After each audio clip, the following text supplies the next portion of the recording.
Assalamualaikum warahmatullahi wabarakatuh. Jumpa lagi dengan channel Manojoyo, channel yang membahas seputar pertanian dan alat-alat pertanian. Baiklah dulur, untuk video kali ini saya akan mendemokan atau menunjukkan kepada kita semua cara okulasi buah mangga. Ini bibit buah mangganya yang tumbuh dari biji ya, ini karena ada di pagar rumah, di samping rumah.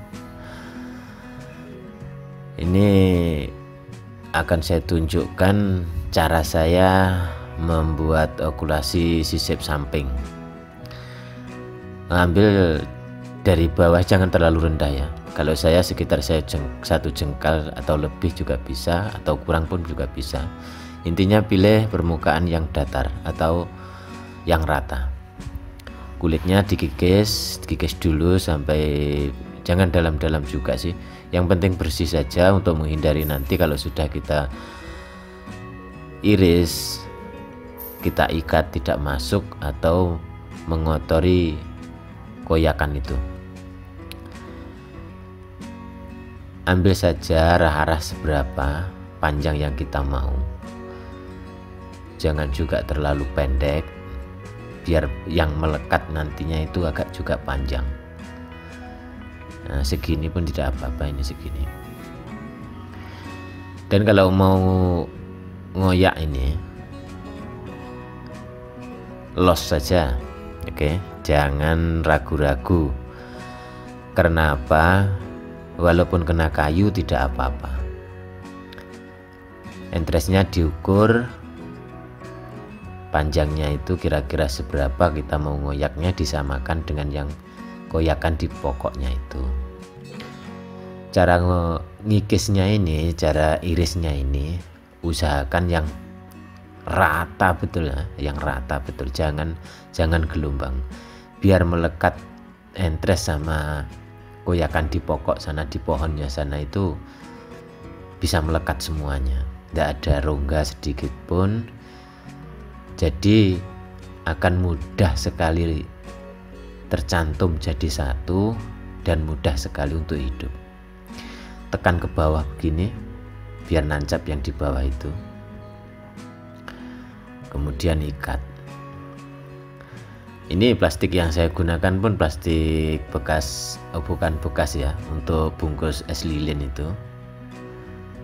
Karena untuk bungkus, kenapa saya pilih bungkus es lilin, karena ia lentur, ditarik pun sangat mudah untuk jadi panjang. Untuk cara ikatnya, usahakan yang bagian, terutama bagian akan tumbuh mata tunas itu jangan sampai double atau 2 kali. Kalau yang di atasnya atau di bawahnya tidak apa-apa. Ikatnya pun jangan terlalu kencang, juga jangan terlalu kendor. Nah, ini putuskan. Ini karena sambungan plastiknya, saya membelahnya itu panjang ya. Ikatnya itu jangan terlalu kencang, sekali lagi jangan terlalu kendor. Apalagi nanti kalau entres yang kita gunakan itu entres yang agak muda ya. Ini plastiknya, ini plastik bungkus es lilin itu saya belah jadi 2, jadikan panjang ya. Ikat saja santai, jangan ragu, karena ini jenis pohon mangga ini kebanyakan mudah ya. Kegagalan itu jarang sekali terjadi kalau tidak kena hujan atau kena diganggu hal lain. Untuk peralatannya, pisau itu harus bersih, ingat itu penting sekali ini. Jangan sampai pisau yang sudah kena dari dapur itu, jangan, sterilkan dulu dengan alkohol atau kalau biasa saya bakar. Baiklah teman-teman, mungkin cukup sekian. Ada yang kurang jelas silakan komentar di kolom komentar. Ini sekian, assalamualaikum warahmatullahi wabarakatuh. Terima kasih.